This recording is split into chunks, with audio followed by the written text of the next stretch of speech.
According to Father Francesco Beaumont, I hope I'm getting his name right, he's the president of the International Conference of Exorcists. So he's a priest in Rome who is in charge of other priests who do what we call exorcism, or in everyday language, deliverance. They cast out demons. Okay. So I think him and his team and others said, divides the actions of the devil into two. There is the ordinary actions of the devil against us, which is temptation. Then there is the extraordinary actions of the devil in nature, including us. That is where these ones I'm going to mention now fall in the extraordinary actions of the devil in nature. So number 1 is possession. Number 2 is vexation. Number 3 is obsession. 4, infestation. And 5, affliction. The devil carries out these extraordinary activities in the life of human beings or in nature. Possession. Possession is when the demon is inside you. It's living inside you. And he can use your faculties. When he wants to speak, he uses your power of speech. If he wants to see, he uses your eyes and all of that. That is possession. The devil lives inside the person, or the demon. Mark refers to the spirit as unclean spirits. Other translation will call it a demonic spirit. Possession. You know, when something is possessed, means what is possessing is owning you, so to say. There is really, according to this expert, it's difficult to have a clear-cut distinctions between them, but they can be different in certain cases. You have satanic or demonic infestation. Infestation is when a place is inhabited by demonic beings, or they come there to do some operations and stuff like that. Infestation. It could be a house, an office place, and all of that. For instance, if a house is infested, you could be sleeping after locking your doors, and you wake up and discover all your doors are open. You can hear strange noises. Your door can slam open and shut immediately. And you come out, you will not see anything.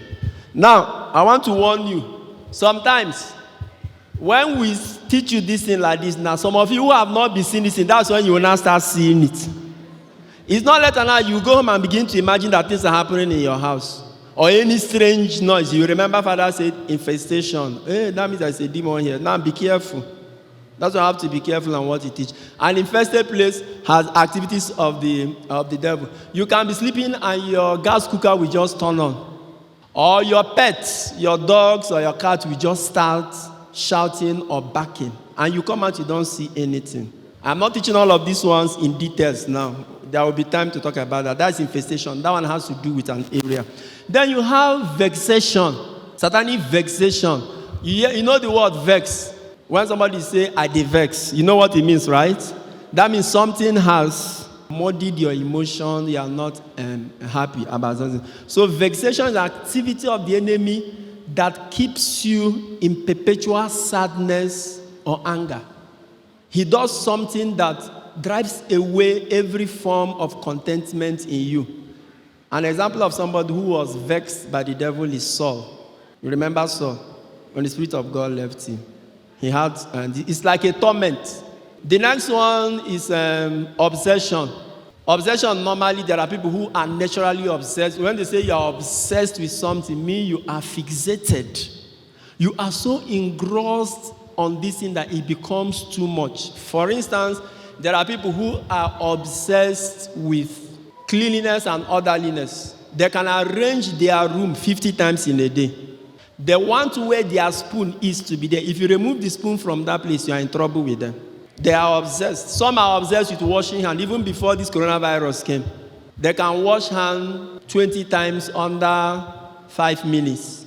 Obsession is something that, takes hold of your mind and you don't take it. Now, when it becomes demonic, it can lead to something else. For instance, there are men who have committed the crime of passion. A man is attracted to a particular lady, and the lady does not give him attention.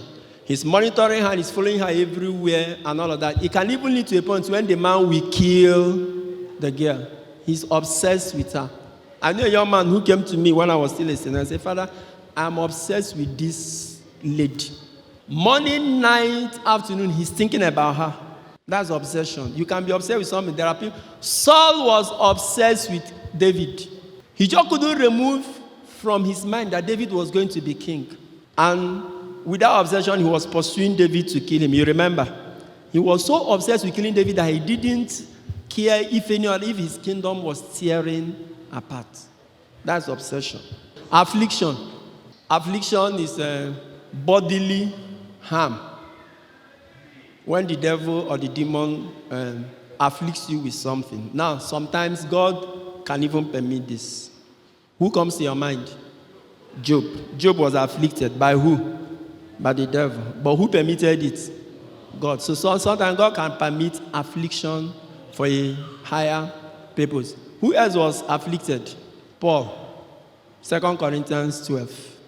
From verse 4, he said, an angel of Satan was given to torment me. And I cried to the Lord, take it away. And God said, no, my grace is what?